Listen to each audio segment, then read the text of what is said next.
For 25 years, people have asked Ernie Els the same question in different ways. What actually separated Tiger Woods from everyone else? And for 25 years, he keeps landing on the same answer. That gets me the most, and people ask me this question a lot, is, what separated Tiger from us? I mean, there's a lot of things, but the one real factor was his intensity on the first tee. On the first tee, you just want to get in the round, see how things are, testing out the waters a little bit of the competition. And, hopefully by 4 or 5, you even par or 1 under and you get into the tournament. A lot of us are like that. But Tiger, he was different. On the first tee, he was ready to go. He was ready to absolutely strangle the golf course and then get to the field eventually, and really take down the tournament. He wasn't there to mess around. He didn't play too many events, but when he played, he was ready to go. An intensity that never had an off switch. Not for one hole, not for one round, not once in 25 years of watching it up close. Els has called it the single biggest weapon he ever played against. What he said less directly, across all those interviews, is that the same weapon might be the thing that cost Tiger the most. Most players use the first few holes of a round to settle in, find their rhythm, get comfortable, feel out the pins and the wind before they commit to anything. Tiger never did that. He was locked in from the first tee, every single time, with zero interest in easing his way into anything.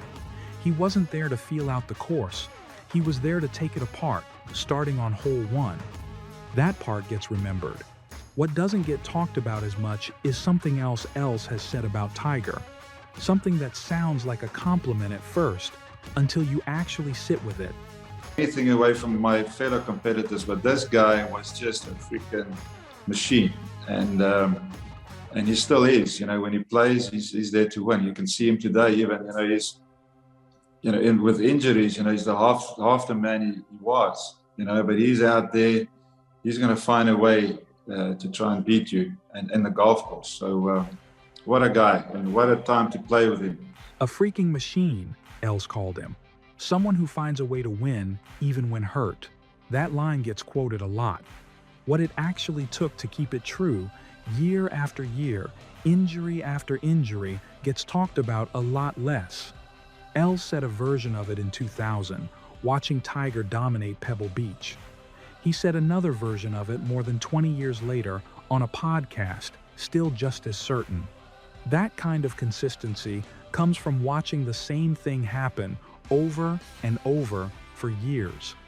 In 2000, at the US Open at Pebble Beach, Tiger won by 15 shots, still the largest margin in the tournament's history. Els played right alongside him in the final group. Afterward, he said, "I only saw him miss one putt. If I played out of my mind, I probably still would have lost by 5 or 6 shots, maybe more." The moment that actually stuck with Els, though, wasn't the scoreline. It was a routine par putt on the 16th hole, with the tournament already decided in Tiger's favor, and nothing left to prove, and Tiger fist-pumping it like it mattered. He was not backing off 1 inch, Els said. 8 years later, that same refusal to back off cost him more than focus.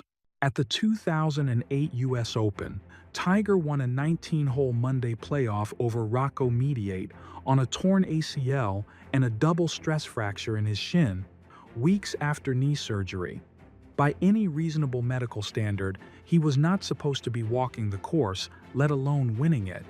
Mediate saw the toll up close all week. Tiger grimaced after shots. He visibly struggled just to get through 2 rounds. But once the playoff actually started, something changed. There was no grimacing on Monday, Mediate said, years later. No getting down to his knees. He showed no weakness. During the week, he was in bad shape. Most people wouldn't have finished 2 rounds, but I knew Tiger was coming, no matter what shape he was in. Tiger had reconstructive surgery on the knee the following week and didn't play again that year. It's the clearest version of the exact thing Els had been describing since Pebble Beach. Tiger didn't know how to ease off. not even when his own body was telling him to. But for a long stretch after that, it still only ever felt like an advantage for Tiger. Then, a few years later, the body started sending signals that were harder to ignore. The back trouble started in 2014 with a withdrawal mid-round from a WGC event that August. It didn't stop there. In February 2015, he walked off the course after 11 holes at the Farmers Insurance Open, unable to keep swinging through the pain. A second back surgery followed that September, then a follow-up procedure in October. Asked around that time what he had to look forward to, Tiger didn't dress it up. He said, "There's nothing I can look forward to, nothing I can build towards. Where's the light at the end of the tunnel? I don't know. Mostly," he said, he was just walking and playing video games because there was nothing left in him to rehab toward. Then, in December 2016, there was finally a reason for hope. Tiger returned at his own tournament in the Bahamas after 15 months away, played all 4 rounds, and shot a second round 65 that looked like the old version of him again. The hope didn't hold. Within months, Tiger was withdrawing from another event with back spasms. And in April 2017, he underwent a 4th back surgery, a spinal fusion, the kind of procedure that made people wonder whether he'd ever swing a club competitively again. That's the pattern underneath everything else has spent years admiring. With injuries, he's half the man he was, Els said. But he's out there, and he's going to find a way to try to beat you. There's real affection in that line. Els lost to that same quality more times than almost anyone. But underneath it, he's describing a player who never took a season off to heal properly, who kept coming back before his body was ready, again and again, because slowing down was never really in him. Tiger has described it in almost the same language himself. In one of the most candid interviews he's ever given, he explained that the intensity never had a lighter setting, that to him, the first hole mattered exactly as much as the 18th. It wasn't a mindset he could dial down for a bad week or a bad back, and by his own account, he never even tried to. By late 2019, even Els had started to wonder if that intensity that he so admired was finally catching up to Tiger. Captaining the international team that December at the President's Cup, Els said Tiger didn't carry the same aura anymore, the kind that used to make opponents afraid to play him. "It's more of a celebrity kind of aura," Els said. "Tiger could still get hot and beat you," he added, "just not with the same consistency he used to." He said that, in December, 8 months earlier, at Augusta, Tiger had won his 5th Masters, his first major in 11 years, after 4 back surgeries and a swing rebuilt more than once. It remains one of the most replayed final rounds in major championship history, and it happened because the same refusal to ease off that broke his body down also refused to let him stay down for good. 6 years on from that President's Cup, Els is still reaching for the exact same word. Talking about Scottie Scheffler ahead of the 2025 Senior PGA Championship, Els said Scheffler plays his best golf under the most extreme pressure and that it reminded him of Tiger. Els said, "I think Tiger brought that intensity. He had a hold on us. You knew you were in for a tough tournament when he was around."